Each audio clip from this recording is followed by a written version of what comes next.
Well, hello and good evening, everyone. I decided to re-record the reading I did the other night on Instagram Live because, well, for some crazy reason, I didn't save the video. So I'm going to reread the poetry I did that night. The theme was New York.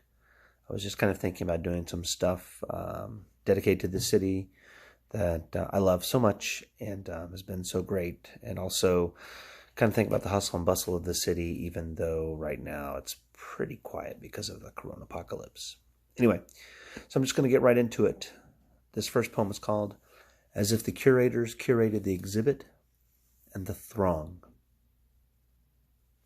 Gray-walled gallery, a flock of museum visitors swarming around two docents, each intoning reverent, passionate discourse on the tableau behind them. Outdoor scenes from Delacroix.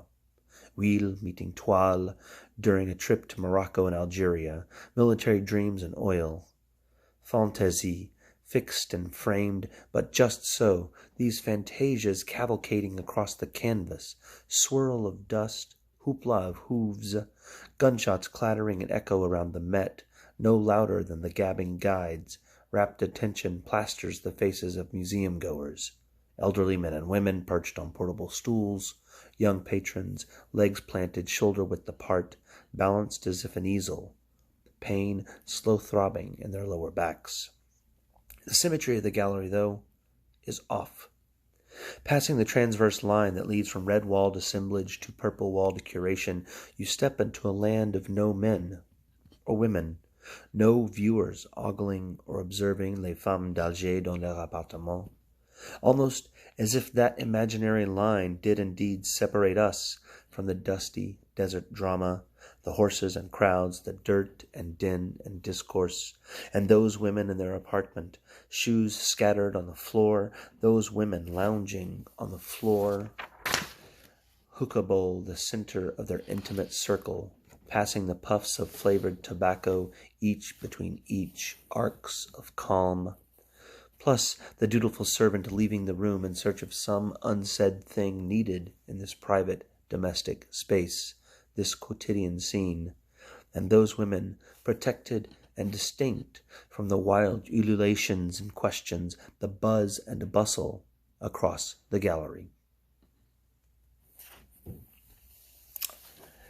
And this next poem, actually the next few poems, I sort of dedicate to my cohort of best friends, brothers that are here with me in New York. So these are for Mike and Truman and Chris and Harley. At 2 a.m. on a crisp spring night. There is a rumble underfoot, metal grinding to a halt on metal, a lonesome car in the far off, blinking as it sits at an out-of-the-way red light. A bus utters its diesel grumble several covered stops away. The air brakes hiss, a whisper. I suppose someone boards or steps out the back door, too removed to see or to matter. And then, of a sudden, something in the air changes. And there is only the faint blink of a stoplight, alternating its commands to an empty roadway. The gauzy glare of a bodega's lights blocks distant, a cool wind weaving in and out the shuttered grates of shops long closed for the night. In a city of millions, in the borough of most of those millions, in an instant, there's a stillness on Queens Boulevard that I wouldn't trade for anything in the world. Except, perhaps, our footsteps tapping into that stillness, hands interlaced, thumb, over forefinger, over forefinger, over middle, over middle, over ring, over ring, over little finger, lingering. This next poem is called Mourning a Life I Never Had. Footsteps following footsteps following footsteps. Pinky hooked around pinky, and out of nowhere I saw it all. Walking in Washington Square Park, hands laced like cats' cradles in sunset refracting sparkling champagnes at that wine spot on the Hudson, Jersey aglow after another one of our days. Locating that loft in Brooklyn, lugging boxes of books and cookware and linens to the third floor of a building with an elevator perpetually out of service. And the migration from Kings County to Queens as two somehow turned to four, and that classic statistic wore Captain Superhero costumes in October, and animal-eared winter warmers in December, and February meant pre-packaged cards of affection featuring our fandoms. You're my only hope. You're my best gal. Till the end of the line. Always. Allons-y. Never mind the November dinners, families colliding in culinary cacophony, roast turkey and jalapeno cranberry chutney and griot and bulgogi, coq au vin and couscous, Sunday suppers as all over the map as family getaways and parental escapes and wishless wanders. Reenacting the choose-your-own proposal adventure every half-anniversary, as if scavenging the city on a hunt for happiness and health and humor. Faces familiar at every deli and restaurant and bar, such that when unpaired, the first queries for the whereabouts of the one not there. Daddy-daughter dances and mommy motivating the middle school masses for the male munchkin's career day.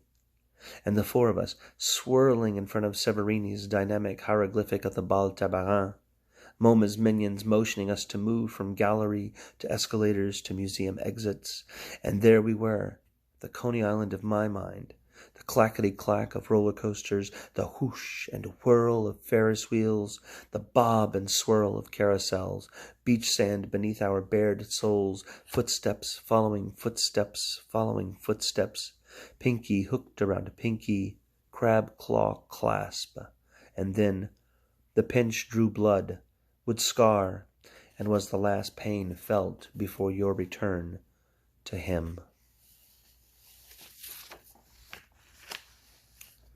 This one's called Unafraid and Untitled. I'm afraid I'm not afraid anymore of death, of bus wheels crushing through unplowed winter sections, walk and wait signals insignificant next to the power of physics. For I have Boeing bounced between Dublin and Boston, Douala and Dallas, Florence and Frankfurt and the city of St. Francis. I have trekked and trained from London to Lyon, Paris to all points hexagonal. I have read enough pages to live 1,000 lives, seen enough films to circle the world 80 ways in a day. I have lost loves that made losing look good. I have given and taken, forgiven and forsaken. I'm afraid I'm not afraid anymore of love, of legs horizontal so intertwined there is only us.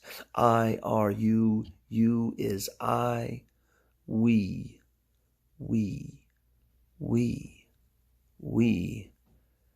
Our sweats and scents and sex a mashup, a remix of cliches and firsts and comfort and kink.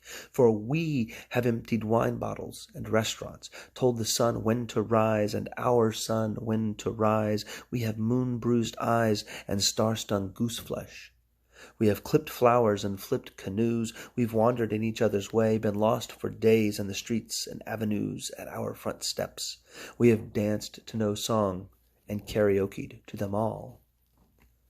I'm afraid I'm not afraid anymore of tomorrow. The clock continues its quiet, time-wise linear click, a through line clockwise that dizzies me from day to night to next and next and next. I don't know where I am, when I is, how and why, mysteries too. But yesterday, memory or nightmare, triumph or trauma, is nothing but background noise. It is the intersection already passed, the song just finished, the ticket already torn. This now is all and only. And the next ticks, those that will click futures, will just be now ticks. The click we see is where the clock turns. The sun burns, the moon reflects, only now and now and now. I'm afraid I'm not afraid anymore of poetry, because every writing and rewriting has already been written, and as such, you are as permanent as the universe's stretched expansion. Firecrackering. And this last poem, we'll head back to Brooklyn. It's called Being Held Momentarily. So I'm sitting here on a Brooklyn-bound F, stuck between stations because of an alleged sick passenger whose ailment is probably being sick of train delays and signal problems, which are signaling problems of ailing infrastructure and aging tracks and train traffic and even more delays and But I digress. So there I am, sitting, and the seat next to me is empty, the car peopled but not overpopulated, and so I indulge in a bit of manspreading and backpack on bench beside me, and the PA crackles and croaks in a barely audible crow about the sick passenger station. And then silence, until the guy in a seat across the aisle laments 50 years from when he was 13, but he didn't say that. He said he's 63 now, so I was stuck doing the math, which sucked as much as being stuck in the tunnel. 50 years of subway delays and failed signal relays, and ill voyagers and fed-up pigeons, and lost cats on tracks, and after what seems a lifetime, but it's probably closer to the classic quarter hour, we move into a station to hear loud and clear that this F is rerouted due to construction. So, to really get to Brooklyn, I've got to switch to a G running along the F, and the moans and groans follow in unison, as if rehearsed, and you know they are, because they are. After all, this ain't our first MTA rodeo reroute barrel dodge.